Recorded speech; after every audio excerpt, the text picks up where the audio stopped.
Eu vou dizer um problema que eu tenho quando eu escuto as pessoas falarem sobre o passe. É um problema sério. É você pegar a teoria do século XVIII, você pegar do século XIX e várias colocações, inclusive palavras que hoje, se você pegar um jovem que sai da escola, fica difícil de usar. Por exemplo, magnetismo. O magnetismo que você descreve teoricamente aqui não é o magnetismo que você aprende na escola, no segundo grau. Não é a palavra. Não é. Tá? Então, quando eu comecei, eles falavam isso assim, mas caramba, não parece com o que está escrito, não tem relação.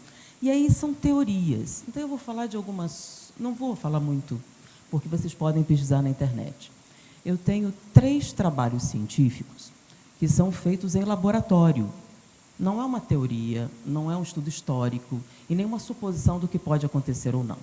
Um é o trabalho de Harold Saxon Burr. Harold Saxon Burr, ele estudava eletricidade. Eletricidade é movimento de elétrons. E ele usava alguns equipamentos que medem baixa voltagem de eletricidade. Não é essa que dá choque, mas pequenas movimentações de carga. E ele resolveu analisar o corpo humano inteirinho. É claro, a história é mais longa.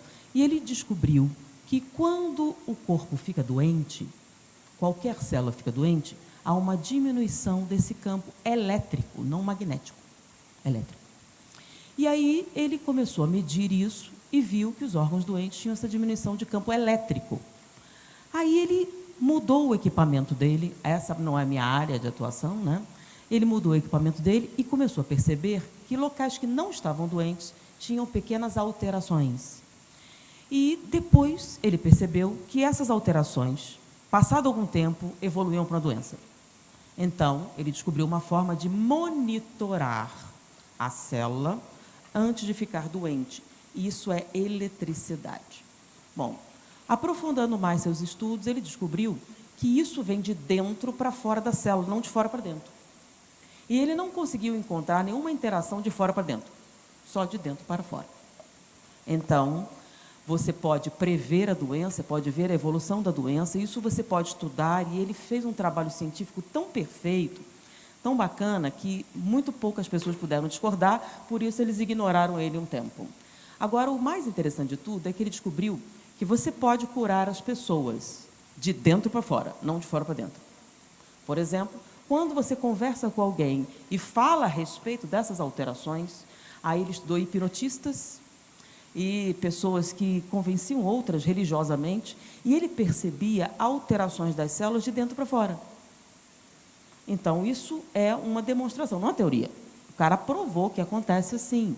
Então, eu achava que valia a pena estudar o trabalho de Harold Saxon Burr antes de apresentar teorias de você trocar coisas, figurinhas, etc.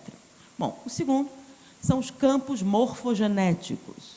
Campo morfogenético surgiu de 2 trabalhos, um de biologia. Por que cabeça é cabeça e perna é perna? Parece interessante, é o DNA.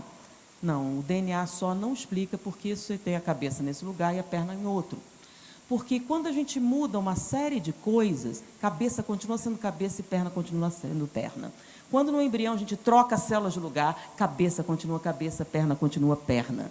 Ou seja, o DNA e determinadas informações matemáticas não justificam.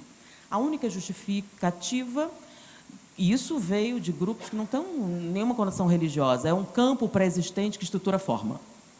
E eu já tinha ouvido isso, Hernani Guimarães, e veio de uma outra fonte, de físicos.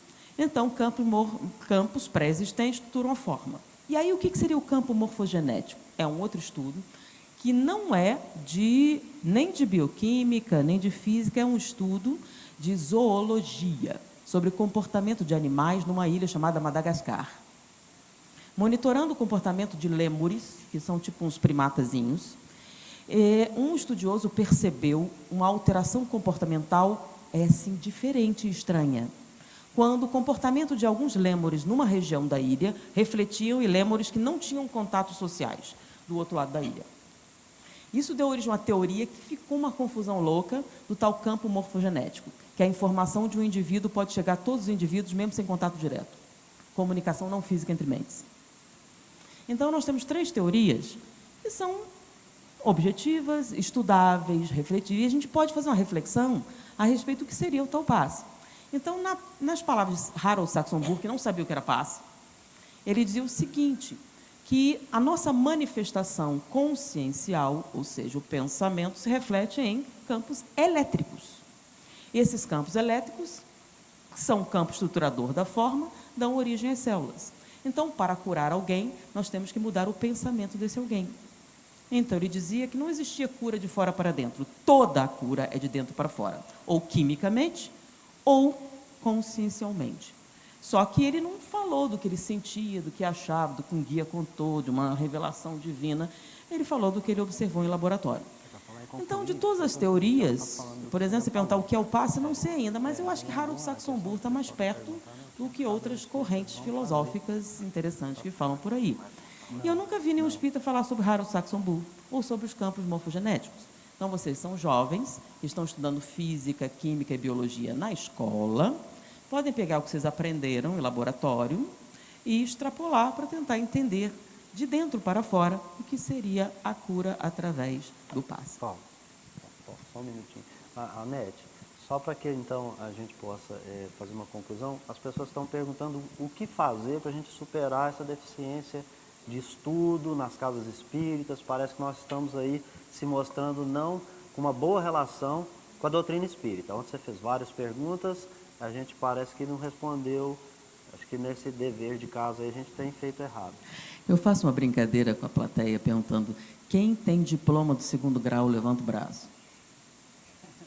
Okay. Se eu aplicar uma prova do Enem agora, todos passam? Então, se não passar, você tem o diploma, mas não tem o 2º grau. Então, nós estamos estudando para passar na prova e não para aprender. Se a gente estuda para passar na prova, o Alzheimer vem, consome e a morte também. Aí, na próxima, vai ter que aprender de novo, de novo, de novo. Se quiser aprender definitivamente, a gente tem que estudar para aprender e não para provar que tem um determinado título, uma coisa assim. Então, quando você ama o que aprende, você arquiva isso de maneira diferente. Quem disse isso não foi um espírito, foi um cientista que estudava a memória, como ela se formava no cérebro. Então, ele dizia que quando você ama o que aprende, você arquiva de maneira diferente e incorpora a estrutura neuronal e nem o Alzheimer leva. Nem o Alzheimer, nem a morte. Por isso, você reencarna já sabendo o meio, né? Então, eu brinco assim, quando você tem um menininho gênio que sabe matemática, qual a explicação? Por reencarnação.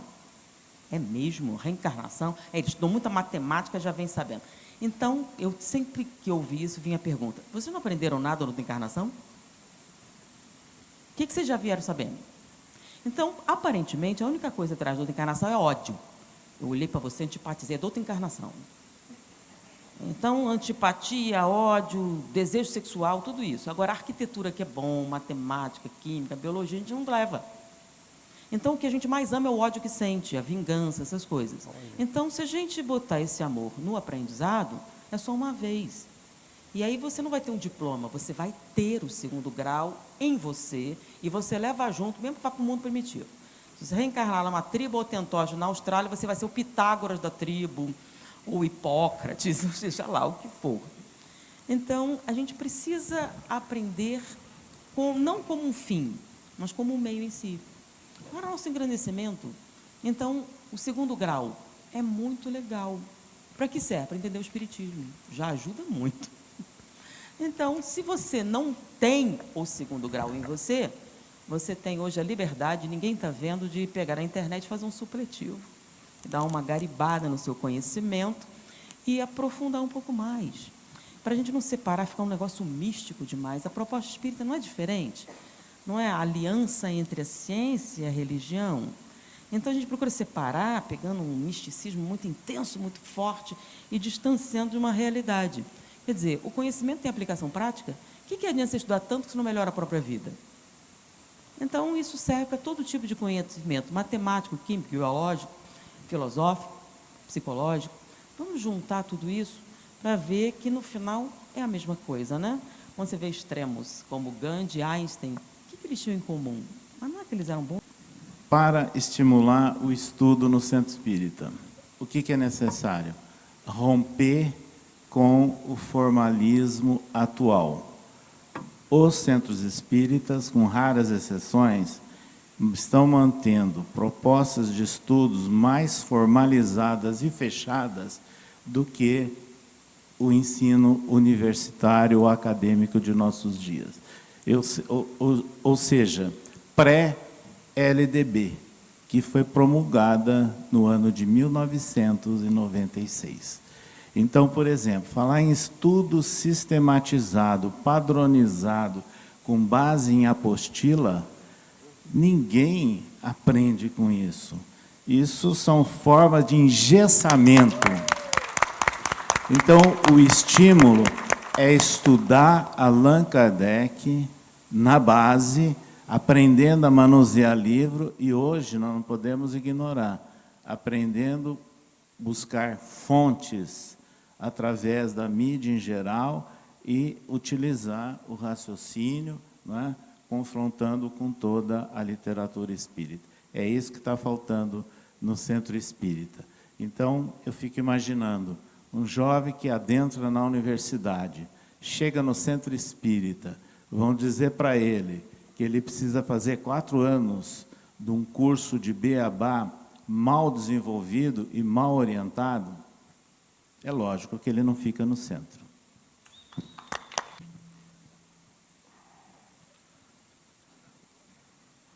O que Cristo espera por nós, né? De nós. O que Cristo espera de nós. E o que a gente tem que fazer na casa espírita. Eu saí fazendo palestras sobre o passe aí para todo lado, oferecendo um entendimento, uma teoria. Em muitos lugares que eu fui, ficaram bravos comigo, porque disseram assim, então agora fala como a gente tem que fazer. Eu falei assim, olha, o que você tem que fazer só você pode saber. Porque a ação é escolha sua, eu só posso trazer uma ideia. O Espiritismo é uma ideia. O que cada um faz é responsabilidade dele. Então, o que cada centro fizer é a responsabilidade do grupo que está no centro. Carregue essa responsabilidade. O que a gente pode oferecer aqui são ideias. Bom, eu estou muito feliz com o que eu pude ver da palestra e da fala da NET, porque quando a gente fala sobre a verdade, não importa por qual caminho você percorra, você chega no mesmo lugar. Então, veja, nós estamos com um desafio muito grande, porque a gente tem que recuperar a proposta de Jesus. E na época de Jesus, pouca gente escolheu o caminho mais fácil, que era enfrentar o leão. O mais fácil, se você pensar hoje, porque na época poucos escolheram. Vamos enfrentar o leão por essa ideia. E foram lá e enfrentaram o leão no circo. Hoje não tem mais o leão, né? Mas a gente tem que enfrentar a ignorância, os dogmas, o imobilismo, né? Que são maiores do que o leão, são mais fortes do que esses leões de verdade de carne, não é? Tem os haters também, que são umas oncinhas, né? Atrevidas. Então, veja, o passe, o que dizia Mesmer, o que é possível fazer com que o corpo se cure, buscar o equilíbrio da vontade do pensamento do indivíduo, porque ele é que vai permitir que seu corpo cure. Ou seja, resumindo, a cura para Mesmer era de dentro para fora. Quando chegaram os magnetizadores do século XIX, do século seguinte, eles disseram assim, Mesmer estava com essa ideia de fluido universal, de ligação, de a força da vontade. E olha, gente, eu li todos os jornais do século XIX sobre magnetismo. A discussão era essa. A ideia da vontade de Mesmer está superada. Eu não consigo me conectar com outro indivíduo, não é ele mesmo que se cura. Em verdade, tem uma substância que sai do meu corpo e cura o outro. Qual é essa ideia? A ideia do fluido vital. E qual é o fundamento conceitual dessa ideia? A cura de fora para dentro. Então, veja, se eu pegar a conclusão que a NET fez, estudando Sheldrake e tantos outros, não foi isso que você fez, né? E qual foi a conclusão? A cura é de fora para dentro ou de dentro para fora? De dentro para fora. Então, quem está certo? Os fluidistas do século XIX ou Mesmer no século XVIII? Mesmer, que é a cura de dentro para fora. Só que, se Mesmer concluiu que é de dentro para fora, e já pensava, e também pensou isso Hahnemann, e eles estavam recuperando Hipócrates, então não é uma coisa muito nova, não. É uma recuperação de valores antigos, né? Então, está certo Mesmer dizendo que é de dentro para fora? Está certo Kardec dizendo que é de dentro para fora? Está certo a ciência atual, que está começando a esbarrar na questão que é de dentro para fora? Se nós estamos aqui refletindo sobre Jesus, o que é que dizia Jesus? Quando ele chegava para o indivíduo que pedia, me cure, o que ele dizia? Você quer se curar? O que ele está perguntando? A sua vontade está voltada para essa conquista? Qual é a tua vontade? Onde está a tua vontade? Quando o rapaz chegou para ele e falou assim, quero te seguir. Jesus olhou para a alma dele e falou, a vontade dele não está aqui. A vontade dele está lá, na herança. Então ele falou, vai enterrar seus mortos, depois você volta. Ou seja, tira essa preocupação que não deixa a sua vontade ficar firme e objetiva no que você está me dizendo que você quer. Porque ainda não é o que você quer. Sua vontade está frágil. Então o que disse que Jesus? Você quer se curar? O indivíduo falava assim. E ele fazia um procedimento de cura. Quando acabava ele dizia o quê? Foi a tua fé que te curou. O que é fé? A vontade. Então o que Jesus veio nos dizer? A falsa leitura de Jesus é dizer que ele sofreu por nós. Porque Jesus vivenciou um sofrimento grande, mas milhares e milhares e milhares de outros foram crucificados. Milhares. Se você considerar que a crucificação é o que Jesus quis nos ensinar, passar por ela, então ele não seria mais um. Só naquele dia, naquele lugar, eram 3. Então, qual é o que Jesus quis nos dizer? O que Jesus quis nos dizer com a sua vida foi assim, eu venho trazer um entendimento que liberta. E esse entendimento é que você só muda alguma coisa se você deixar de ser passivo e passar a ser senhor das suas escolhas, sem se preocupar com as consequências. O que é teu, na verdade? A tua escolha. Quem é você aqui nesse mundo? É alguém que tem a capacidade de escolher, porque compreendeu. A sua vontade tem que estar iluminada pela tua razão. Jesus falou isso? Veja, o amor é uma atitude ativa ou passiva? Ativa. Então, amor é escolher. Se você está diante de uma dificuldade tremenda e que você fala, eu vou salvar ele e não a mim, o que é isso? É uma escolha, não é? Eu estou entre um caminho que me traz valores no mundo e me engrandece, e um caminho que eu fico com aquilo que eu acredito e que pode até me prejudicar. Eu vou escolher qual? O caminho que minha consciência pede. Isso não é uma escolha? Então, amar é escolher, mas escolher tem que estar capacitado pelo entendimento. Então, o que disse Jesus? Amai-vos e instruí-vos. Eu não vou repetir que é e não ou, porque a NET já fez esse serviço. Então, veja, é instruir-vos para escolher adequadamente. E é isso que vai mudar o mundo. Então, quando Jesus veio aqui, ele falou, este mundo é o meu? Por que ele falou que este mundo não é o dele? Porque ele é do mundo dos espíritos, onde a lei da matéria e a lei da fisiologia não valem, e vale a lei da alma. Então, lá sim, a determinação da vontade dele e a crença dele esclarecida tem valor no mundo espiritual. Então ele diz o quê? Olha, o meu reino não é deste mundo, mas a gente precisa mudar esse mundo. Por meio do quê? Da vontade esclarecida. E qual é o contrário da vontade esclarecida? É a obediência passiva e a fé cega. Quem disse isso? Allan Kardec, num trecho que foi tirado da Gênesis, que foi adulterado. Onde ele vai dizer assim, as religiões foram criadas para subjugar os homens, mantendo eles na fé cega e na obediência passiva. Qual é o contrário da fé cega e obediência passiva?